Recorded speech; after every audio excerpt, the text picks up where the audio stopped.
नमस्कार, परभणी न्यूजमध्ये आपलं स्वागत करतो. मी दिलीप बनकर.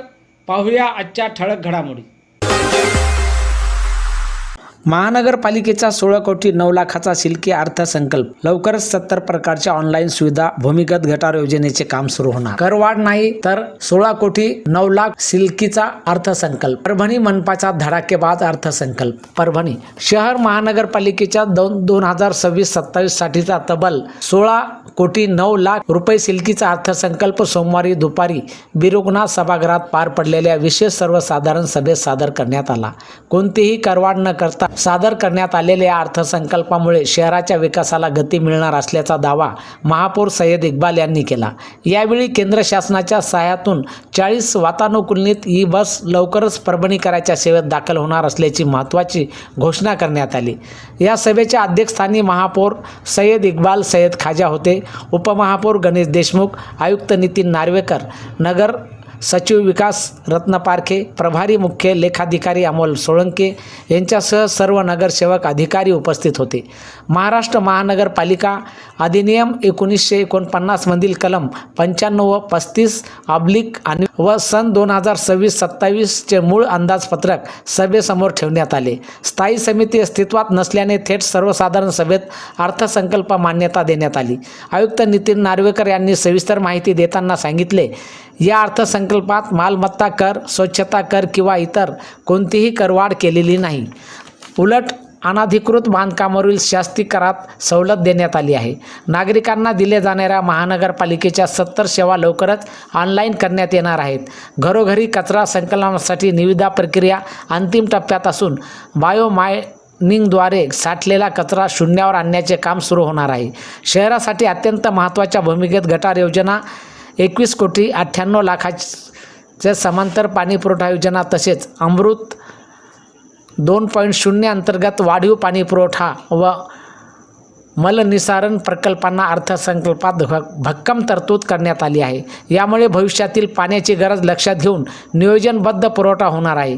धार रोड परिसरात ई बस डेपो उभारण्यात येणार असून PM ई बस योजनेअंतर्गत 40 बस शहरात धावणार आहेत. हरित क्षेत्र उद्याने वृक्षारोपणासाठी 1 कोटी 70 लाख, भूसंपादनासाठी 3 कोटी, दिव्यांग व्यक्तीसाठी थेट लाभ हस्तांतरण, श्वान निर्जंतुकीकरण, मोकाट जनावरांचा बंदोबस्त, घनकचरा व्यवस्थापन, ई ऑफिस व ई गव्हर्नन्स यावर विशेष भर देण्यात आला आहे. एकूण अपेक्षित उत्पन्न 773 कोटी 95 लाख तर खर्च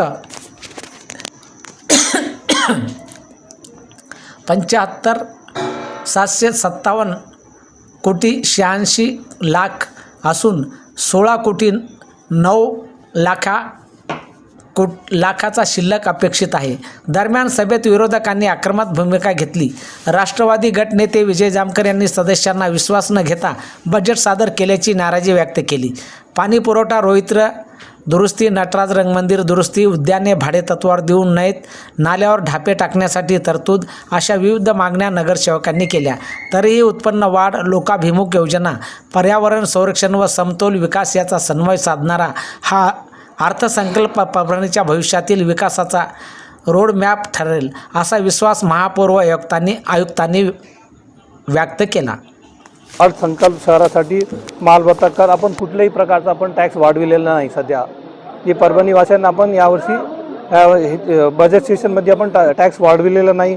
दुसरा, नागरिकांना जे सुविधा मिळण्याबाबत आपण 70 असे स्कीम्स आहे जे ऑनलाईन आपण अवेलेबल केले, जे प्रोग्राम आहे.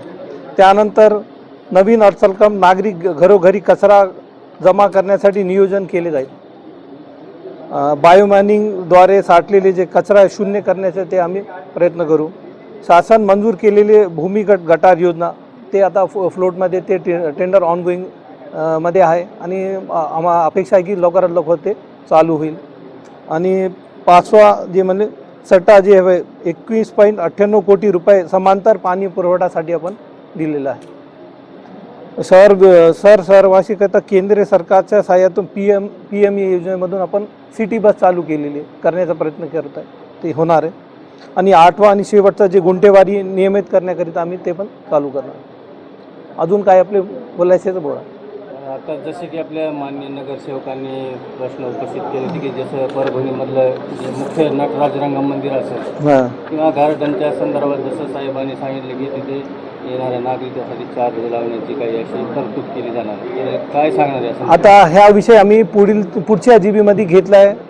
व्यवस्थित ह्याच्यावर विचार विमर्श करून आम्ही नंतर ह्याच्यावर कोणताही ठाम निर्णय घेऊ. कुत्र्याच्या विषय गंभीर आहे. कुत्र्याच्या बाबतीत आम्ही ते आता जे अगोदरचे प्रशासकचा जे वेळ होता त्या वेळमध्ये ते सध्या नव्हता का स्टार्ट नव्हता. आता आम्ही जेव्हापासून पदभार घेतला त्या अनुषंगानं कमिशनर साहेबांना पण आम्ही संमत येऊन आम्ही एक निर्णय घेतला. आम्ही त्या हेडला आम्ही पैसे टाकले आणि ते ॲक्टिव्ह पण झालेलं आहे. बरेच प्रमाणे ते कुत्रे उचललेले आहेत आणि त्याच्यावर जी शस्त्रक्रिया करायची होती ते पण केलेली आहे. आणि याचबरोबर हे बातमीपत्र संपलं.